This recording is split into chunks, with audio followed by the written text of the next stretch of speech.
What's up guys, welcome back to the channel. It is now 2020 and we just got numbers for the entire 2019 sales year for Toyota and Lexus here in North America. Well, it's pretty much flatlined the entire year. We're gonna talk about what's doing well and a lot of things that aren't doing so well. Hybrids are going to be a big theme. And of course, we're gonna talk about the future of these beloved brands of ours. I'll see you guys on the other side and let's get into it. Don't forget to subscribe to The Luxurious Fleet and hit that bell icon so you won't miss any breaking news or reviews in the future. Over at the Toyota press room, Toyota North America reports December 2019 year-end sales. Now you're welcome to read this article. They talk about the highlights, and essentially that's all they're going to talk about are the highlights because it's a press release from the brand. However, I never read this stuff. I go straight to the bottom here where they have all these figures listed out for us so we can interpret what they mean for the brand. The problem is this just looks like a bunch of numbers thrown at a piece of paper, so I like to break it down by category a little bit more fluently than this shows. Starting off with entire volume, let's look at this Toyota division right here. And the far right, we're going to see a volume percentage and a DSR percentage, which means daily sales rate. There's the same amount of sales days in 2018 as there was in 2019. So these numbers will be identical on the right side throughout this entire video. Essentially, Toyota is down 2%, which is not that much. And then Lexus is down 0.1%, which is I mean, you could almost say margin of error. But it's not. They are down just a tiny bit, a couple hundred. If you look here, it's 194 vehicles. Is it, if my math's right? That's just doing it quick in my head. That is not, that's not substantial. Nor is this 2%. That is not that big of a deal that can easily be overcome in the coming year. But the brands have flatlined, but it's not as simple as like, oh, all the models are doing equally as good or slightly worse than last year. No, the tale is very different. And we're going to start with the Toyota models that you see up here on the screen. Now, these are all Toyota cars. Yaris was down almost 20% on the year. It's unfortunate that we don't get the really nice Yaris that was just announced for European and Asian markets. The problem is this car obviously this segment just doesn't sell here in America. So they have this vehicle here. I don't think they make any money on it. It's essentially a rebadged Mazda 2, and it is there just so they have something that they compete with in that tiny subcompact, super almost micro car market. The Corolla, up 0.4%. And the crazy thing is the hybrid was released later on in the year. And we're going to talk about hybrids later because this is a big part of the strategy for Toyota.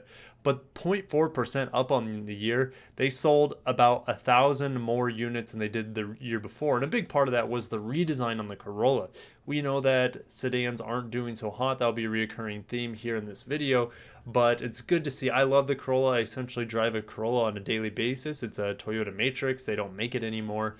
But it would be nice if they did because that thing is a beast. And it's super practical. I should probably review that on the channel for you guys. But let's get back on topic. Corolla doing well for any vehicle because it's in the positive, but essentially it's doing really well. It's carrying the torch for the entire sedan lineup for Toyota. Supra, we're not going to talk about that, but I can talk about BMW. BMW just beat out Mercedes allegedly for the 2019 luxury car market king. For total volume, it beat out Lexus as well. Now, they're also being investigated by the SEC for fraudulent sales numbers. Apparently, they were forcing dealers to buy more than the needed amount of loaner cars for their service department. That is not legal. You cannot force dealers to buy more loaner cars than they need or want to boost their sales numbers. So, BMW's in trouble. But that's why I bring up the Supra, because you guys know it is not really a Toyota. It's a BMW tuned by Toyota. Moving on. 86 is down. It is definitely due for a redesign in the next year or two. Mirai, which is going to be redesigned this coming year. But these two vehicles really don't matter. They're more niche products. Avalon, Down. Now, why is it down? Well, the previous year had the redesign. So a lot of those Avalon buyers that always buy the new Avalon have already bought. So this next year, it's down. And you could say maybe some of those Avalon buyers are now buying crossovers because they're old, or it's easier to get in a crossover than it is a sedan nowadays. Prius. This is an item for discussion here because the Prius is down 20% compared to last year. And what is going on is that there are so many other hybrids now in the lineup. You have the Corolla hybrid. Of course, you have an Avalon and Camry hybrid. But the Prius is essentially dead until they can remake it a fully electric or some sort of, fully electric vehicle. I'll notice to say, because it's dying. No one wants this ugly car that gets about the same fuel economy as a Corolla now, or just a little bit better fuel economy than a super utilitarian crossover like the RAV4. So really, really dark times. Like the Prius is in the dark ages right now, because essentially it's technology that used to be cutting edge is now mainstream, and it has no other cutting edge technology. You could say the Prius Prime is a little bit cutting edge in that it's a plug-in, but with the RAV4 Prime coming with more range, more power, more acceleration, it is just going to stomp any potential buyers for the Prius Prime.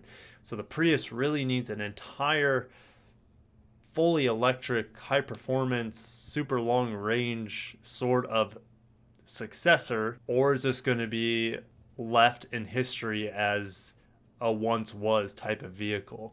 Camry down about 2%, and that is not really a good or bad thing. You could say a lot of those buyers are now buying the RAV4 because it is about the same size on the interior. For the passengers, RAV4 has all-wheel drive. Now, it'll be really interesting. So now I'm going to dive into the future of Toyota cars. The ones you see up on here on the screen. I've talked about the Prius already, but the Camry and the Avalon are both getting all-wheel drive this coming year. So I believe the Camry will be getting it earlier in the year and the Avalon later in the year for 2020. This should boost numbers, or at least keep them on the same trajectory that they're at. Now, a lot of people complaining that they're not going to have the V6 with the all-wheel drive. Well, it would probably be way too costly, and I don't know if it's physically doable to have the 8-speed transmission with the V6, and the costs would just keep going up too. So I just don't see them putting a V6 in it, and I think them essentially modifying the RAV4's all-wheel drive powertrain with a 2.5 liter 4-cylinder should be just fine with about 200 horsepower all-wheel drive. Corolla just got redesigned. We're not going to see anything different there for a long time. Yaris, they might just cancel that. I really hope that they would bring the next generation here. Mirai's getting a redesign. So I think it's time to go over to the Toyota SUVs now and dig them apart. Oh yeah, by the way, they're down 4% on the year, which is not terrible. Minus 4%, not terrible. It's not good. Anytime you're losing volume compared to the year before is not a good thing. Considering the current market trends, minus 4% is not bad.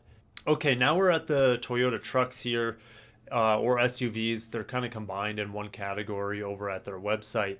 Sienna, which is neither an SUV or a truck, but it's in this category, is down 16%. The thing is with the Sienna is that there's going to be a redesign coming in the next year or two, and so the Sienna is super reliable like a lot of Toyota vehicles, and unless family needs require it, current owners have no desire to upgrade until there's something better. I essentially believe that the Sienna, and I believe once the Sienna gets all-wheel drive hybrid, possibly even a plug-in, it's going to be a game changer. It will own the entire minivan SUV or any minivan market. Now, you could say the Chrysler Pacifica has a plug-in. While that's true, it is not what Sienna buyers want. They want a Toyota hybrid reliability and capability vehicle with good power, good miles per gallon, all-wheel drive, because that's what Sienna has above all the other brands other than reliability and power. It does have good power to it as well, but all-wheel drive system sets it apart against all of its competitors in the minivan market. So all-wheel drive hybrid, that needs to come to the Sienna as soon as possible with that next redesign. CHR, I'm really surprised it's doing okay. Minus 1.4%, although not good. It's not terrible. and they're still selling a decent amount, almost 50,000 vehicles still for the American market. It doesn't even have all-wheel drive. It doesn't have a hybrid version. So it's really surprising that they are still selling as much as they are, in my opinion. RAV4, this is the star of the show. This is the bread and butter for the Toyota lineup here in America. Almost 450,000 units in the year of 2019, about a 5% increase compared to last year. That is stunning, absolutely stunning. The RAV4 is a juggernaut in the entire automotive industry. It is exciting. It's a really good car. It's not perfect. It is kind of loud. There's some wind noise, road noise. But materials, design is pretty good. And there's a lot of available technology in this vehicle. So yeah, love the RAV4. Glad to see it's doing really well. I could talk about this vehicle for days, but let's keep moving. It's funny that there's still FJ Cruisers out there and Venzas that are being sold. But into the Highlander. Now the Highlander's still selling a huge amount of volume, about 240,000, only down 2%. That is really encouraging. Why is a negative number encouraging? Well, because the redesign is coming out now. They tried to make it to market in December, and I think that failed. For the most part, I really didn't hear any good things about their availability in December of 2019. I would expect that volume to be increasing in January, February, and I don't know if you will see the new Highlander hybrid or the high maybe for March or April in volume numbers. So not really sure where these numbers are going to be next year. I would expect them to be probably at 5% next year, if not more, compared to the outgoing model. Really excited for the hybrid version of it, getting about 36 miles per gallon in a three-row vehicle. They are ditching the V6 hybrid for a 4-cylinder hybrid in order to maximize fuel economy, and I'm okay with that. I think that's perfectly fine. If you want to get that extra power, step up to the Lexus RX 450HL, and you still get your three rows with the power with decent fuel economy. 4Runner minus 5.6%, not great, but that thing really is super long in the tooth, and there hasn't really been a whole lot of updates. I think they got a little bit of Apple CarPlay and Android Auto action for this year. That may have helped sales a little bit. But the 4Runner needs a redesign. Sequoia needs a redesign. Land Cruiser, what the heck? How did it? I mean, maybe it was like once news got around that the Land Cruiser is likely to be canceled in the next year or two, people probably started buying them up. That's my gut feeling. I have no other reason why Land Cruiser would be doing so well. Maybe they had a fire sale on them because they just don't move any of those units. They don't have a lot of those units, but who knows? Don't really understand why the volume's up about 10% on the Land Cruiser. But the Toyota total sales for the division was up 0.8%. That's nothing to scoff at because the car market as a whole is not doing that great. We just saw the sedans down a little bit. And when you're going up 0.8% from 875,000, it's 7,000 more units. 0.8% is 7,000 more units when you're talking about a volume of this size. Tacoma, still the leader in the small pickup segment, still growing at 1.3%. Still, it's up to about 250,000 units for 2019. That's very impressive. Tundra, still selling a decent amount, a little less than half the Tacoma, but the Tundra just needs a redesign. That thing's been out forever, just like the 4Runner has, the Sequoia has, the Land Cruiser. They've been out for what feels like a quarter century with their current body style and technology. So there's going to be a ton of changes to this entire lineup. Not necessarily for this year. The Highlander really is the only thing that I could see being redesigned for this year. Now, rumors have it that there is a new SUV being built in Alabama alongside of Mazda's in the new plant around Huntsville, Alabama. And this is likely to be something a little bit smaller, something maybe along the size of a RAV4 or CHR, between there possibly. Think of it as like the Toyota Mazda version of a Honda Fit. That's the vibes I'm getting for it. I made a video about it. You can click on the bubble icon above. But yeah, that could be called a 4 Active, which is like a baby 4Runner. So we'll see. I don't think that vehicle is going to come to market in 2020. I think it'll be likely in the spring of 2021. But really, no changes to this lineup other than the Highlander for 2020. So, oof, man, that's not really a good thing. The only thing that's keeping this entire segment above water for the super aging lineup is the RAV4. It is just knocking the ball out of the park. Okay, now we're finally to Lexus cars. You guys know my channel is largely about Lexus, a little bit about Toyota as well, but this here, guys, is where I'm going to get probably pretty deep since I know a lot more about the Lexus products. So IS down 35%. It's going to probably level out this year. We finally got our volume back up at my dealership, but the volume throughout all of 2019 on the IS was laughable. We just didn't have any cars. And it's not like there was interest for it either. That's the sad thing. We weren't locating them, finding them for customers, bringing them in. No one was asking for the IS. So I don't expect this number for 2020 to be much better. Now, what are we expecting from the IS? Well, potentially could be getting a redesign at the end of this year. So if that happens, think of maybe the last couple months of 2020 with a 2021 model redesign. Now, it might be about the same volume as 2019.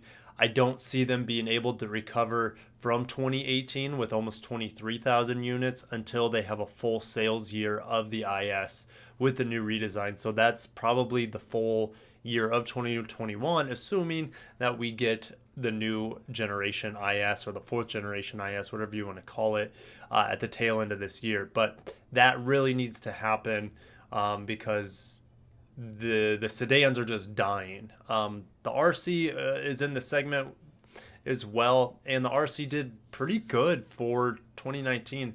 I can't really explain why it did so much better compared to 2018, because the only thing I can think of is that the redesign, or I should say the refreshed RC, the 2019 RC, which is different than the 2018 RC, came out at the very, very tail end of 2018. So maybe with the full year of the refreshed RC, that was able to boost the numbers to such a high, almost 40%. That's incredible. But you can still see the volume is pretty darn low at roughly 4,600 units. ES is keeping the entire sedan division from free falling. It's pretty close. If it's only the ES is up 6%. That is very impressive. If you looked at the Toyota sedans a second ago, none of them were up close to 4%, or close to 6%, not even close. So the ES continuing to do well despite it not having all-wheel drive. That is its Achilles heel. If this thing had all-wheel drive, which it's supposed to get in 2021 is a 22 model year, and the rumors are that it's not going to be mechanical all-wheel drive. It's going to be some sort of high-performance hybrid with a very large, powerful electric motor in the back. Now, I hope it comes to market sooner rather than later, because the ES just needs all-wheel drive. It would be nice for them to have some sort of cheap implementation, kind of like you see in the Camry coming out, the all-wheel drive system with a 4-cylinder. Would be nice just to have something, or just give us a cheap electric motor in the back, like the hybrid, or like the Prius all-wheel drive E. Just put that in the ES. It doesn't need to have a super high powerful motor in the back. But this segments well into, or transitions well into the GS, which the GS is just dying, minus 50% compared to last year, and already had a bad year last year. So it is just dying. This is dwindling off. What's strange is my dealership has like 4 or 5 GSs right now, and they all look sick. I love how they look. It's just kind of sad because they're essentially a dying model in the lineup. But if the GS is dying, then something needs to take its place for sportiness. Well, the next generation IS could definitely do that if it gets bigger, and the ES definitely with all-wheel drive would completely take its spot, because there just aren't any buyers in the GS segment right now. It's just, it's really, really sad. Now, you could say they're going to the BMW 5 Series or the Mercedes E-Class. Well, maybe that's true, but Yeah, it's dying. It's really, really sad to see. But an all-wheel drive ES and a bigger IS should hold the torch for the GS until maybe one day they redesign it with a super high power version, or maybe fully electric. We'll find out. But LS, also very sad to see. This thing is dying. It's tanking. Some people say, oh, it's because it doesn't have a V8. Some people say, well, the German offerings are better. Well, regardless of what you say, it's a great car. It has good power. This segment, though, is shrinking. And people who typically were in this segment are buying larger luxury crossovers like, let's say, the Q8 from Audi. Those vehicles are out there. Lexus doesn't have it. They don't have a luxury SUV version of the LS. It doesn't exist. You might be asking, well, what about the LX? The LX doesn't count. The LX is a huge 8-passenger vehicle. We don't have a super high-end luxury 5-passenger SUV crossover. So what could fill that place? Well, the Limitless SUV should be taking that place of the dying LS. Are they going to ever cancel the LS? I don't know. It's possible. I mean, you got to make vehicles for what the market is demanding. No one's demanding the LS. No one's demanding the GS. People are demanding the ES. Give it all-wheel drive, they'll demand it even more. People are still buying the compact sedan IS. It's just so long in the tooth, and it doesn't even have Apple CarPlay. Like, come on. It's an ancient relic for technology, the IS is. So redesign there. All-wheel drive the ES. GS LS dying. LC is dying, unfortunately, even though it's one of the most beautiful cars Lexus has ever made. And LFA doesn't count. All right, that was very long-winded, all just to get to minus 12.6% compared to last year. They were down about 12,000 units compared to last year in their sedans. That's insane. That is huge. It's just sad.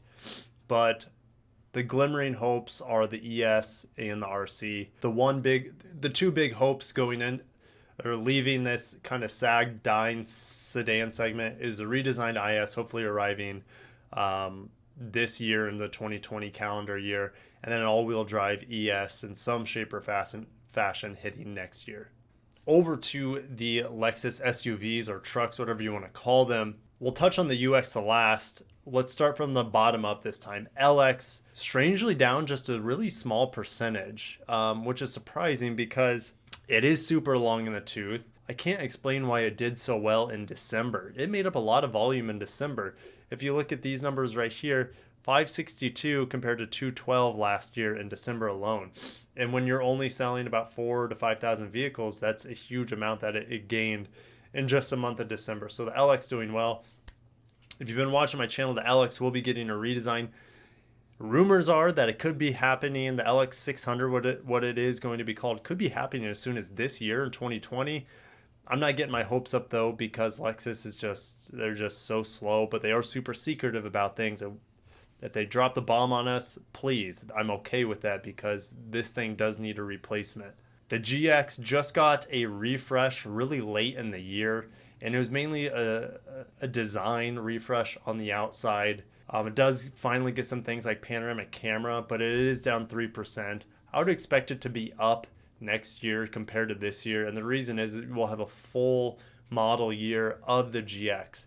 Now, inventory has been a huge issue with this 2020 GX. People want it. People are excited for it. Any little bit of update they can get on the GX, people are soaking it up. The inventory is just not there. Lexus can't build them fast enough and ship it over to America fast enough because GX, LX, NX, and UX, these are all still built in Japan, and I would expect the UX, GX, and LX to continue to be built in Japan until maybe they change the models. But GX needs to have more inventory, and they will have this number. This minus 3% will be probably like plus 10% next year. I'm not kidding. So people are excited for it, and we will see this number go up, even though the vehicle on the inside is unchanged unless you get the Rioja red leather. Okay, RX. This is the volume seller for the Lexus brand. They sell more RXs than the entire sedan lineup for Lexus combined, and 111 units. They essentially stagnated. If this 2020 RX was out a little bit earlier in the year, this would be a positive number, and expect this to be higher next year. So minus 0.5 this year. I would expect it possibly to be up maybe even 2% next year. And the reason is that we'll have a full selling year of the updated RX, which is really nice, brings a lot of features. As you guys know, I've reviewed the F Sport as well as the hybrid 2020 RX on my channel. So not worried about the RX. It'll continue to sell and expect it to sell better than it even did in 2019.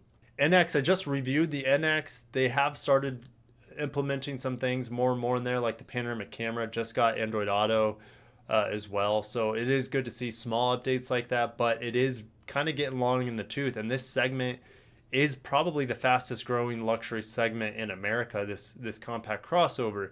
They need to have a redesign as soon as possible. Now, just like the LX, I've heard some rumors that the NX could possibly get a redesign within the 2020 calendar year. I don't know if I buy into that. I still think it's probably coming next year. So 2021 as a 2022 model. And the reason is so the IS gets the redesign this year. At least it's looking that way.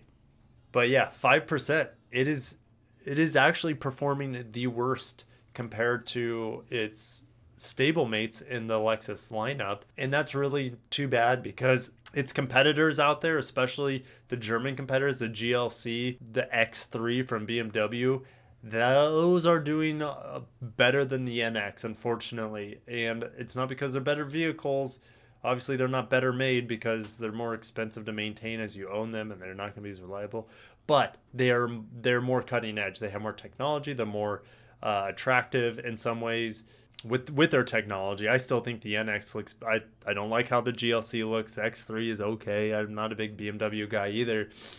NX I think looks great, only really in the F Sport package. The non-F Sport I think has its moments, but that front end is kind of beaky for me. But anyways, NX needs a redesign, and I know a lot of you guys agree with me on that regard. UX is keeping the entire segment afloat. Segment meaning the entire Lexus truck division afloat. It has pumped in an additional 16, almost 17,000 units. And if I remember correctly, one of the Lexus executives for North America last December, so December of 18, said, oh yeah, we expect the UX to sell 17,000 units in 2019. I'm like, no, there's no way that's going to happen. I don't have high hopes for it, blah, blah, blah, blah, blah. Well, they pretty much did it. They almost sold 17,000 units, and look what it has done. The total Lexus truck division is up 5.6%. Because of this extra almost 17,000 units. Every other model is negative compared to last year, but the entire division is up over 5.5% because of the star of the show. It's not like the RX did amazing. It's not like the GX did amazing, even though they both got updates for 2020. The UX comes in and couldn't have come at a better time. Imagine if the UX was not in the lineup, how bad this would look for Lexus. But that's not the case. They were strategic, they brought it to market, and it is doing super well. And I have people come in from service, and happened today. They come in and they're like, oh my gosh, what's this? I'm like, oh, it's a UX. They're like, oh, I love the size of it. It's super cool looking, blah, blah, blah. And that's usually the consensus of the UX. Like, oh my gosh, this thing is cute. It's kind of what I want. I think that I might get something like that next time. So it's exciting to see that the UX is still being discovered by many people out there. And that is including current Lexus owners. So, okay, to finish things up, guys, the hybrids. This is a part of the Lexus master plan, is to roll out more and more hybrids over the years, and they are successfully doing it. So the models that are actually negative percentages are the models that are currently just sucking for the brands, whether it's a Toyota or Lexus. Prius is sucking, minus 20%. Avalon was down on the year. They're minus 18%. Mirai, well, that's a joke. The GS, well, they canceled the GS hybrids. Of course, the sales are going to be down. The LS hybrid and the LC, both of those cars are tanking. And the CT doesn't count. So all those vehicles that are doing poorly, it's because that vehicle's doing poorly, not because the hybrids are particularly, unless it's a Prius and all of them are like that. But if you look at the Corolla, 1,500 units. It didn't have any the year before because a hybrid Corolla didn't exist, but 1,500 units. It'll be really fun to see the Corolla start, because it's really inexpensive to get a hybrid Corolla that costs less than a Prius and gets about the same miles per gallon. So this number is going to skyrocket in 2020. Camry hybrid was up almost 14%. So this 25% on the Highlander is probably going to go up to 35 or 40% next year with the redesign, because it gets even better fuel economy than the current Highlander. So the next redesign will bring that up, probably, as my guess is, up 40% from 2019 to 2020. Now the RAV4 hybrid, this thing is integral for Toyota's plan to mass market more and more hybrids. Not only is it the best selling vehicle for the entire brand, it is the best selling hybrid now. It is outselling the Prius by 23,000 vehicles. That is insane. It sold more hybrids this year than the entire Prius model lineup in 2019, and even outsold the 2018, where they were doing a little bit better in 2018 for the Prius. So 92%, guys. And the issue is here is that it would be up higher. So they sold 92,000. They would be probably at 115,000 if they could supply that. The issue is that they're running out of stock of these RAV4 hybrids. They cannot make enough of them.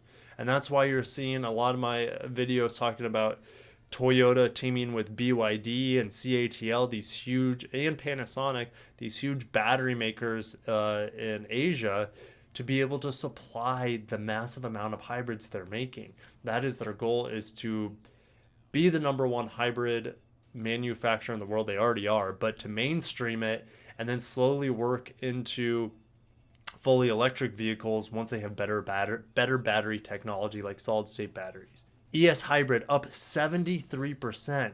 That's freaking awesome. UX hybrid, well, these numbers don't make sense because they didn't really sell any in 2018. We maybe had one at our dealership or two at our dealership in 2018. And then we sell the vast majority of UXs we sell, probably 9-1. I know that's just a random guess, but it's probably not that far off, of UXs we sell are the hybrid. So this number is only going to go up because I expect the UX to do even better this year than it did in 2019.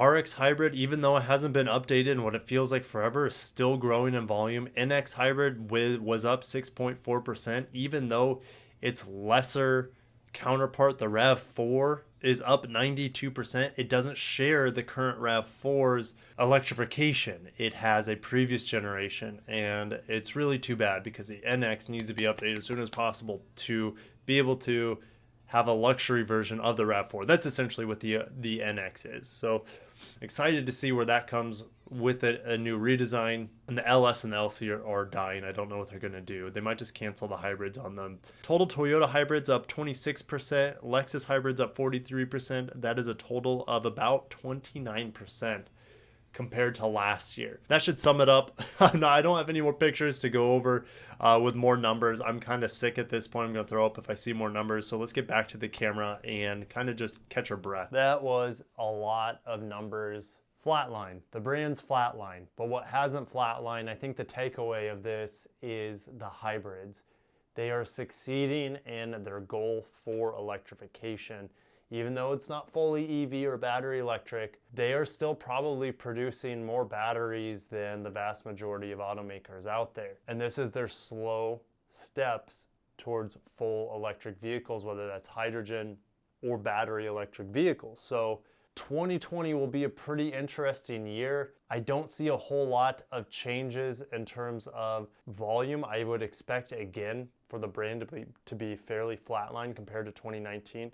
We have the RAV4 Prime, that's really exciting. We have hopefully the IS redesign, and we have the new Highlander, which is brand new for the 2020 model year. So that's it. That's it for the entire lineup. That's not a lot. That kind of sets up 2021 to be a massive year for both divisions, the Toyota and Lexus division. But Guys, what do you think? If you've watched it this long and you're not subscribed and you haven't liked the video, I don't know what you're doing with your life.